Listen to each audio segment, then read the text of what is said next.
لله الحمد لله وكفى وسلام على عباده الذين اصطفى أما بعد فأعوذ بالله من الشيطان الرجيم بسم الله الرحمن الرحيم قل هل يستوي الذين يعلمون والذين لا يعلمون وقال النبي صلى الله عليه وسلم من يرد الله به خيرا يفقهه في الدين او كما قال عليه السلام.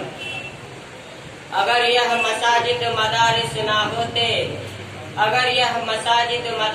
نہ ہوتے کہیں بھی جہاں میں مسلمان نہ ہوتے بصورت بشر سب درندے ہی ہوتے کسی جگہ بھی اچھے انسان نہ ہوتے. اگر راہ دکھاتے نہ اہل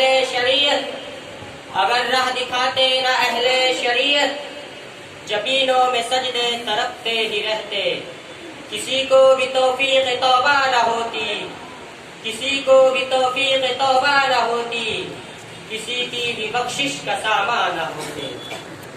معزز سامعین، آج کی اس بابرکت محفل میں دینی مدارس کی قدر و منزلت کے بارے میں لفظ کرنے کی جسارت کر رہا ہوں. دعا ہے کہ اللہ تبارک و تعالی مجھے حق اور سچ بات کہنے کی توفیق عطا فرمائے. محترم سامعین، حضور اکرم صلی اللہ علیہ وسلم نے قرآن و حدیث کی تعلیم کی آغاز ایک ایسے چبوترے سے کیا تھا جس کے اوپر چھت بھی نہیں تھی. مطبخ تو بڑی بات ہے، لوگ کھجور کے خوشے ایک جگہ کر دیا کرتے تھے.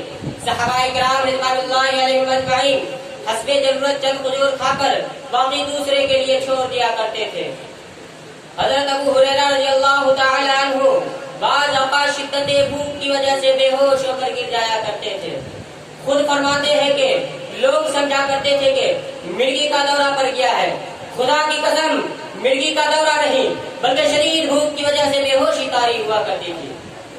صحابہ کرام رضوان اللہ علیہم اجمعین یہ عظیم قربانیاں دے کر علم دین ہم تک پہنچایا ہے. آج یہ سادہ سے مدارس جو نظر آ رہے ہیں اگرچہ بے رنگ ہو، بیٹھنے کے لیے بوری بھی میسر نہ ہو، لیکن ان میں بیٹھ کر علوم قرآن و حدیث حاصل کرنے سے حضرات صحابہ کرام رضوان اللہ علیہم اجمعین کے ساتھ جو ایک نسبت قائم ہو جاتی ہے، یہ اتنی بڑی نعمت اور انعام خدا بندی ہے کہ اس کا حق شکر ادا ہو ہی نہیں سکتا. محترم سامعین، یہ مدارس جو اس وقت آپ کے سامنے ہے بہت سے جھوپڑیوں چھپڑوں کی شکل میں اور کوئی قلعے کی شکل میں، کوئی بہترین و شاندار عمارتوں کی شکل میں. دراصل یہ سب اسلام کی مضبوط قلعے ہیں، دین کی اہم حصار ہے. ان سے ملت کا تشخص قائم ہے. یہ امت مسلمہ کے دھڑکتے دل ہے. یہ اسلامی کلچر و ثقافت کا ارادار ہے. یہ اخلاق و ایمان اور اخلاص و روحانیت کے سرچشمے ہے. یہاں مردہ دلوں کو زندگی ملتی ہے، یہاں پیاسوں کو سیرابی ملتی ہے. یہاں طلباء کے قلوب میں اخوت و ہمدردی، مساوات و رواداری کی تخم ریزی کی جاتی ہے. اور سب سے بڑی بات یہ ہے کہ یہاں ان کے افکار و عقائد صحیح ہوتے ہیں. ان میں فکر کی بڑی بات یہ ہے کہ یہاں آخرت کی فکر ان لوگوں کے اندر پیدا کی جاتی ہے. آنے والی زندگی کے لیے انہیں ٹریننگ دی جاتی ہے، انہیں سوالوں کے جواب یاد کرائے جاتے ہیں.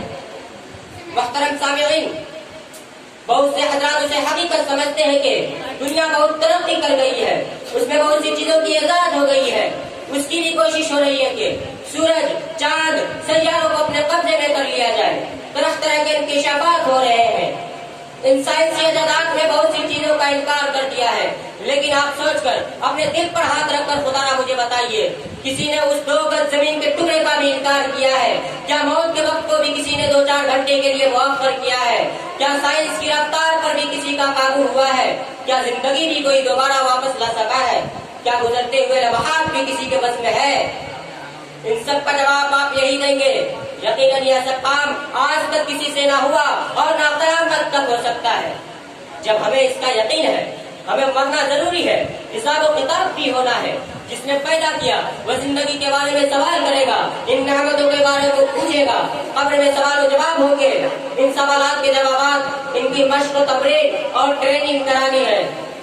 میرے محترم بزرگوں، مال و دولت، بہترین دنیاوی کالج، بڑی بڑی یونیورسٹیاں ان سوالوں کے جواب نہیں دے سکتی.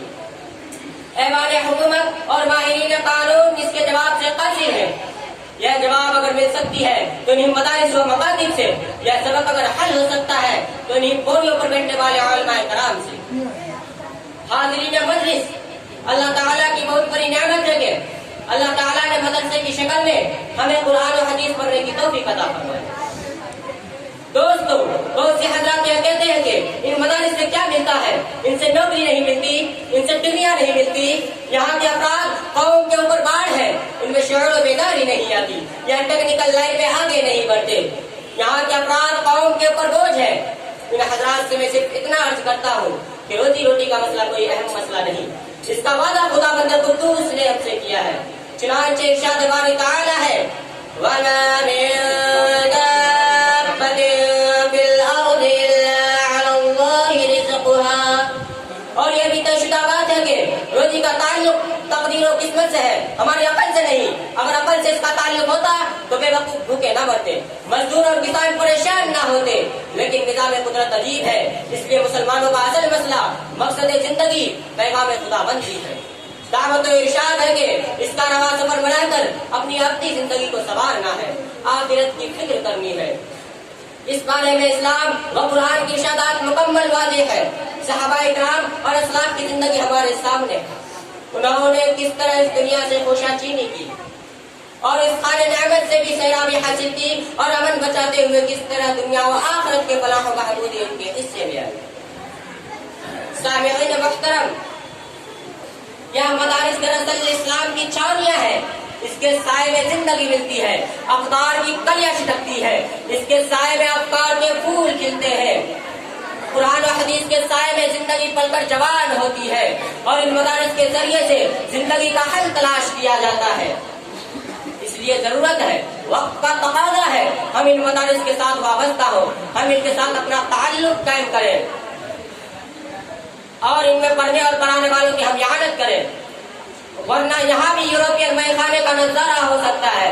آخر یہ مدرسے اگر نہ ہو تو ہمارے یہاں سے عالم تیار نہیں ہوں گے، اور جب عالم تیار نہیں ہوں گے تو معاشرے میں بہت ساری چیزیں اور بہت سے کام جو علماء کرام سے ہی کی جاتی ہے، وہ کام آپ نہیں کر پائیں گے۔ اس لیے مدرسے کی سخت ضرورت ہے، اس لیے علماء کرام کی اشد ضرورت ہے ہمیں۔